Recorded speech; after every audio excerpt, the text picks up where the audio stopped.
Boa tarde, pessoal. O meu nome é Bárbara Deotti. Eu sou mestranda em História na Universidade Federal de Ouro Preto, a UFOP. E eu também sou uma das coordenadoras do NEPAT, o Núcleo Brasileiro de Estudos de Nazismo e Holocausto. E eu fui convidada pela Anitta e pelo Cadu do Historiar-se para gravar esse vídeo para contar para você sobre o meu objeto de pesquisa no mestrado, que é o livro O Homem do Castelo Alto. Para quem não conhece, O Homem do Castelo Alto é um romance de ficção científica de história alternativa, escrito pelo Philip K. Dick em 1962. E a proposta do livro é imaginar um universo em que os nazistas venceram a Segunda Guerra Mundial. Então, após a derrota dos aliados, os nazistas, bem como o Império do Japão, invadem os Estados Unidos e dividem o país em seus respectivos territórios de controle. Então, o livro vai se passar também aí nessa década de 1960 alternativa, explorando a vida dos personagens nesse universo alternativo.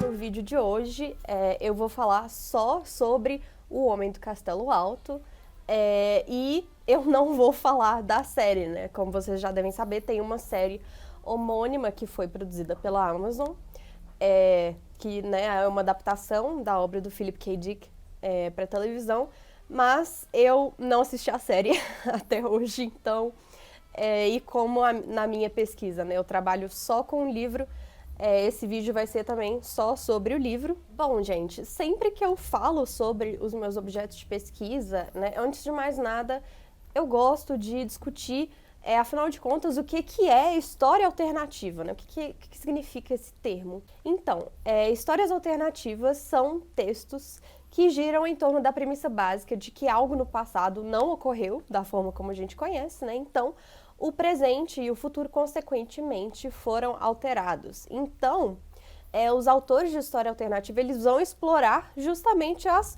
consequências diretas dessa mudança, né? Eles vão criar uma linha do tempo alternativa que pode ser diferente da nossa em alguns pontos importantes, né? Ou completamente diferente em todos os aspectos. Então, todo texto de história alternativa, ele tem uma preocupação subjacente com a natureza do processo histórico, porque para construir essa linha do tempo, naturalmente, os autores vão levantar questões sobre o que é um evento histórico, como que um evento histórico acontece, o que impacta ou não no curso da história, qual é o que vai influenciar o rumo dos eventos e também qual o papel dos indivíduos no processo histórico. A gente tem ou não agência, então os autores, de maneira subjacente ou explícita, eles vão estar se engajando com todas essas questões.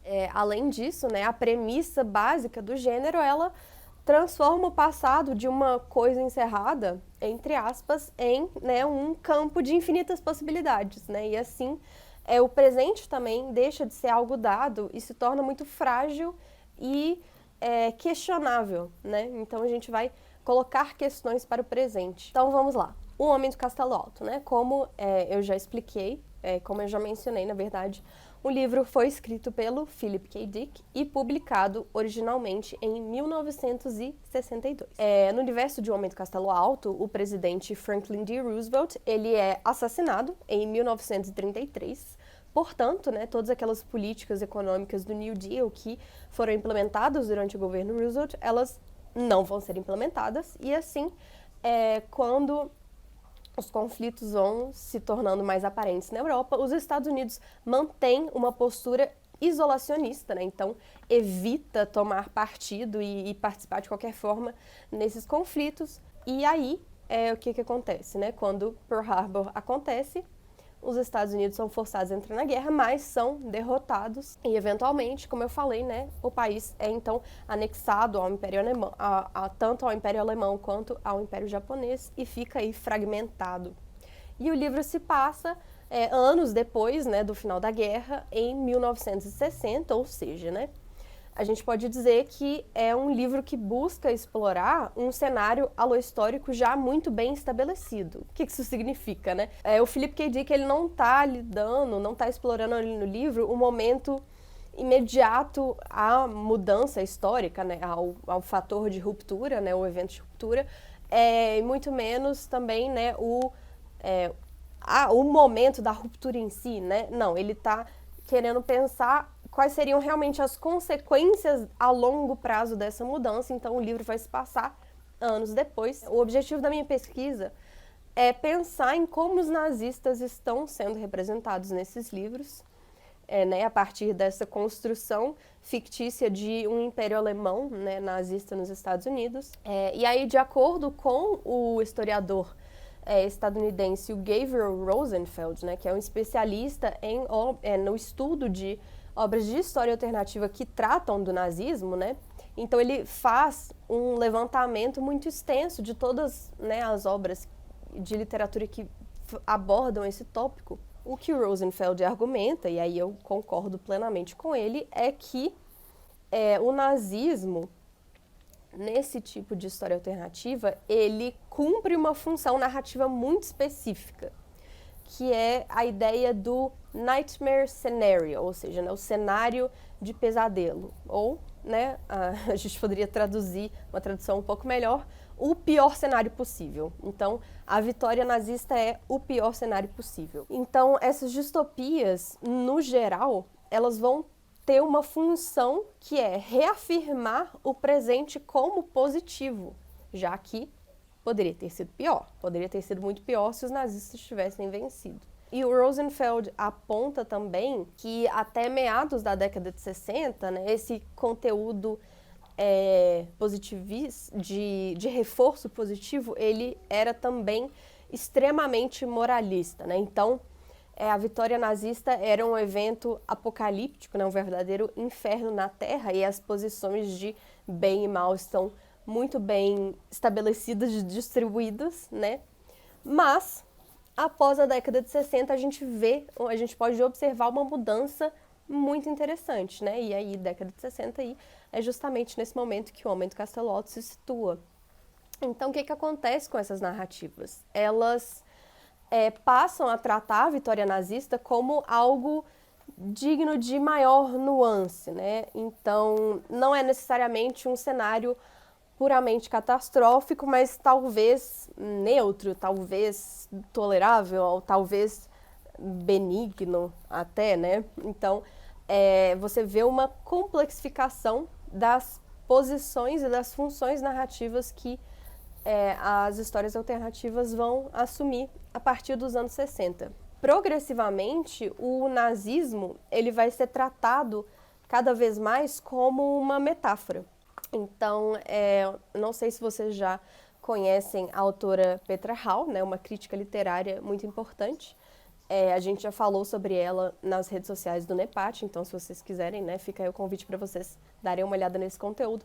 Mas a Petra Hall, ela busca, na obra dela, né, ela busca explorar justamente essa função do nazismo como uma metáfora. O nazismo, de acordo com a Petra Hall, ele vai ser descolado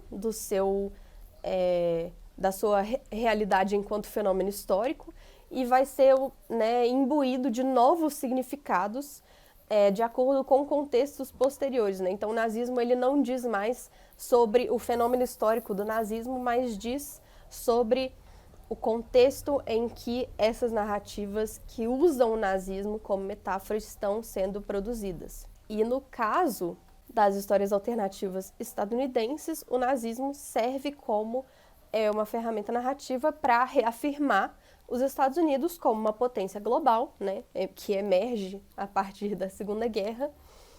E também, né, tem esse cenário distópico, ele tem principalmente a função de reafirmar, de confirmar a intervenção dos Estados Unidos na Segunda Guerra. Além disso, né, para reforçar essa impressão, o Dick ele vai contrapor o domínio japonês com o domínio alemão. Então, justamente para realçar ainda mais essa natureza maligna, né, podemos dizer, e criminosa do regime nazista, né? Os japoneses no livro eles são apenas, entre muitas aspas, apenas imperialistas. Os nazistas não, eles são genocidas, né? Então, para citar o Rosenfeld, que ele captura muito bem, né, esse aspecto do livro, abre aspas. A onipotência do domínio nazista finalmente é ressaltada pela falta de resistência a ele.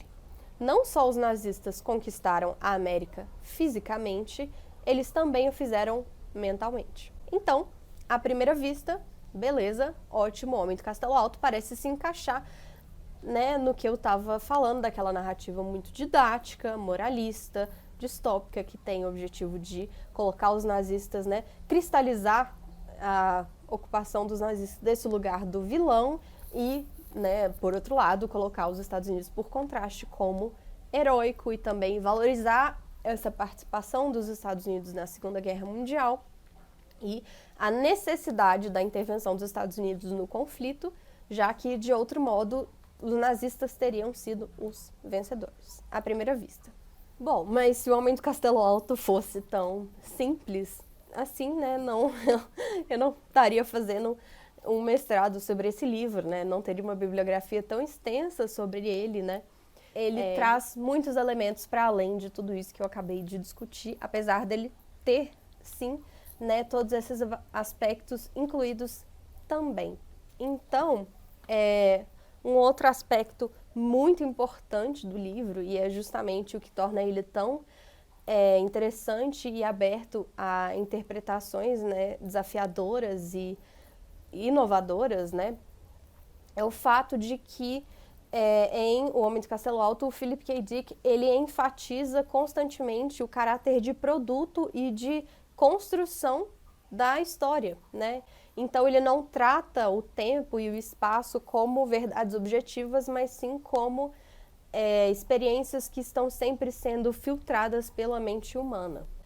Eu acho que um exemplo, né, que eu sempre trago na minha análise para discutir esse aspecto do livro é o personagem do Robert Childan. Então, o Childan, ele é um estadunidense, né, ou seja, ele nasceu antes da Segunda Guerra Mundial, que vive nos Estados Americanos do Pacífico, né, a parte do território dos Estados Unidos que é dominada pelo Japão. E ele é dono de um antiquário, então ele vende objetos de arte étnica tradicional americana. E o Childan, ele é profundamente ressentido, né, com a derrota dos Estados Unidos na Segunda Guerra Mundial e com a posição subalterna que ele ocupa nessa sociedade do pós-guerra, nessa sociedade que é dominada pelos japoneses.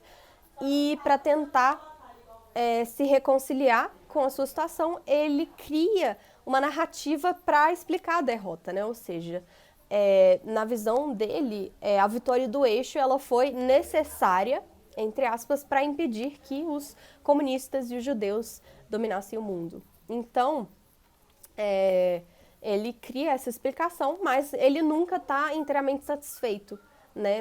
Mesmo tendo essa narrativa na qual ele tenta se apoiar, porque ele se ressente de estar subordinado aos japoneses, né? Que ele considera uma, entre muitas aspas, raça inferior. Então, o Childan, ele tem uma visão de mundo alinhada à ideologia nazista, né? E é muito interessante porque no pensamento desse personagem, ele considera que, e eu vou citar um trecho do livro, abre aspas, as raças brancas têm a faculdade da criação, fecha aspas. Ou seja, né, na visão do Childan, e aí é que ele está alinhado com a ideologia nazista, ele considera que os arianos são os únicos portadores dessa capacidade criativa, a verdadeira história, ou seja, né, graças a essa capacidade criativa é que os arianos são os únicos sujeitos capazes de produzir história, ou seja, um movimento em direção ao futuro, que só é possível, então, no Reich. Então, no Império Japonês, por outro lado, né, o Childan vê uma constante estagnação, que, na verdade, né, é uma projeção das próprias frustrações desse personagem, né, em relação à sua situação e à situação dos Estados Unidos. Então, nesse aspecto, O Homem do Castelo Alto é uma obra que enfatiza muito a ruptura com o passado e a impossibilidade de olhar para o futuro, porque uma vez que esse passado foi alterado, né, o presente ele também se torna muito traiçoeiro. Então, ao invés de terem a possibilidade de projetar visões de futuro, né, os personagens eles estão constantemente olhando para o passado e tentando identificar, né, localizar essas falhas, essas rupturas que causam essa estagnação e essa desestabilização nas suas próprias vidas. Além disso, né, um outro aspecto muito interessante do livro é a superimposição de múltiplas linhas do tempo, né? Então, nós temos a linha do tempo de O Homem do Castelo Alto, esse universo em que os nazistas venceram a guerra. A gente tem a nossa linha do tempo, né? A linha do tempo em que os nazistas perderam a guerra e as potências que emergiram da Segunda Guerra Mundial foram os Estados Unidos e a União Soviética. E a gente tem uma terceira linha do tempo, que é superimposta, que é a linha do tempo de O Gafanhoto Torna-se Pesado, uma obra de história alternativa dentro da história alternativa de O Homem do Castelo Alto. Então, esse é um livro de história alternativa que os personagens do livro leem, né, sobre o qual eles comentam, né, que eles discutem, e é um livro que a gente vai tendo uma noção do conteúdo dele por meio de pequenos trechos que são apresentados, né, ao longo da obra, por meio da discussão dos personagens. E nessa terceira linha do tempo, os nazistas também perderam a guerra, mas as potências que saíram vencedoras foram a Grã-Bretanha e os Estados Unidos. Tendo em vista isso, também é muito importante comentar sobre uma outra obra, né, um outro livro que aparece dentro do livro O Homem do Castelo Alto, que é o I Ching, o livro das mutações. O I Ching é um oráculo chinês, né, muito antigo, que é consultado constantemente pelos personagens. Ele representa um sentido de verdade interior. E o que eu quero dizer por isso, né? A função do oráculo dentro da obra, a função que o oráculo vai ter para os personagens, na verdade, não é prever o futuro, mas sim dar, né, aos personagens as ferramentas necessárias para negociar as relações temporais em que eles estão inseridos, né, negociar o próprio presente. E para encerrar o vídeo, né, entrar no último tópico que eu vou discutir, é algo que se refere mais ao desenvolvimento da minha própria pesquisa, né, que eu estou elaborando, né, que eu venho elaborando ao longo da minha leitura. Que é algo que eu estou chamando de tipologias do nazismo, né? Então, são simplesmente as maneiras pelas quais a ideologia nazista e os nazistas, né, são retratados no livro, porque ao longo da leitura, né, eu tive a impressão muito nítida de que o Dick, né, a minha hipótese é de que o Dick ele está fazendo uso de certas teorias, né, um termo que eu estou usando aqui de forma bem ampla, ele está fazendo uso de teorias sobre o nazismo que estavam, né, circulando, que estavam em voga, que estavam sendo discutidas e até mesmo elaboradas ali naquele contexto dos anos 60. Então, ele está puxando essas tipologias, essas diferentes teorias e trazendo múltiplas explicações sobre o nazismo dentro da obra, né, incorporando elas à visão de mundo de cada um dos personagens. Eu particularmente acho que esse é um aspecto que eu vou levar